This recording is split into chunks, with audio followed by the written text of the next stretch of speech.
Life to the Max. We're in Scandia, Minnesota. It may be a very small town, but it's the home of one very famous dog, Ruby. Let's meet the first finalist. Please welcome Pat and his dog, Ruby. Come on out, Pat. She's been on a talk show. Hey, thank you for having us on. In a play. The subject of many newspaper articles. Now, there's even a book. Who could I make it out to? Lark. Lark? Yep. All right. Well, Ruby has taken us for a wild journey. It's been an incredible odyssey. But before any of it, Ruby's story began far away from it all, in an abandoned home. What kind of shape was Ruby in? When they found her, her fur was falling out. She was in pretty tough shape. She was pretty well skin and bones. Pat and Lynn Bettendorf had been fostering dogs for years. I've been a dog person, always wanting to take care of the dogs that nobody else wanted. One Thanksgiving, they finally agreed to take in one more.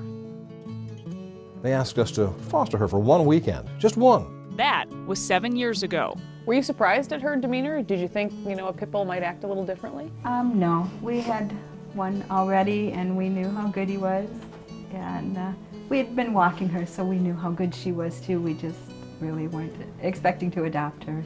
You knew pretty early on that Ruby was special.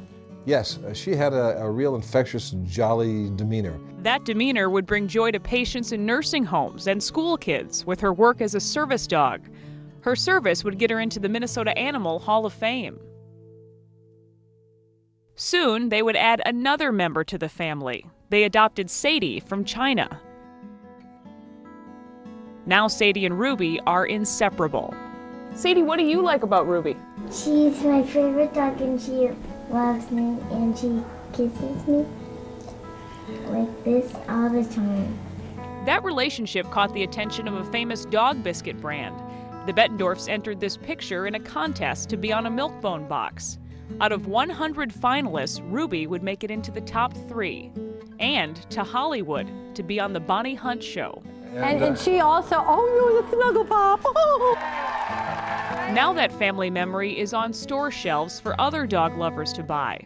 It's the first time Milk-Bone has ever put a pit bull on a box. She's absolutely an advocate for the breed. Her behavior is not atypical. It's very typical of the breed. It's just another reason the Bettendorfs want Ruby's story to be heard, to break down prejudice against pit bulls. At one point, they were the #1 dog for families. They learn quickly, they will do anything for you, and they're a terrier. They're very tenacious, so they'll accomplish their task.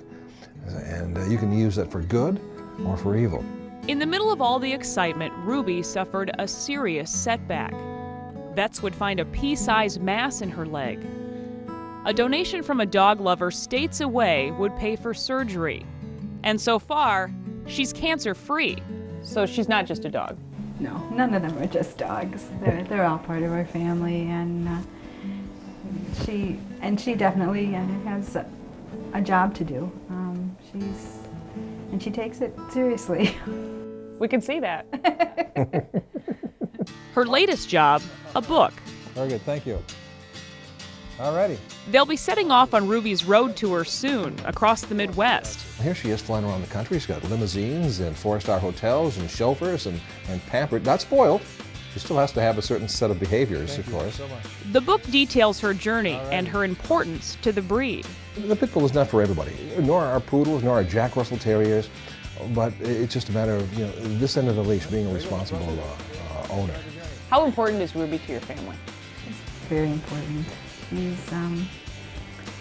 She's kind of the study of our dog. She's the one that keeps the rest of them in line, and she's the cornerstone to a lot of things that happen in our family. The Bettendorfs say Ruby's story is really about a dog once left to die in an abandoned home, now loved by a family looking forward to her new chapters ahead.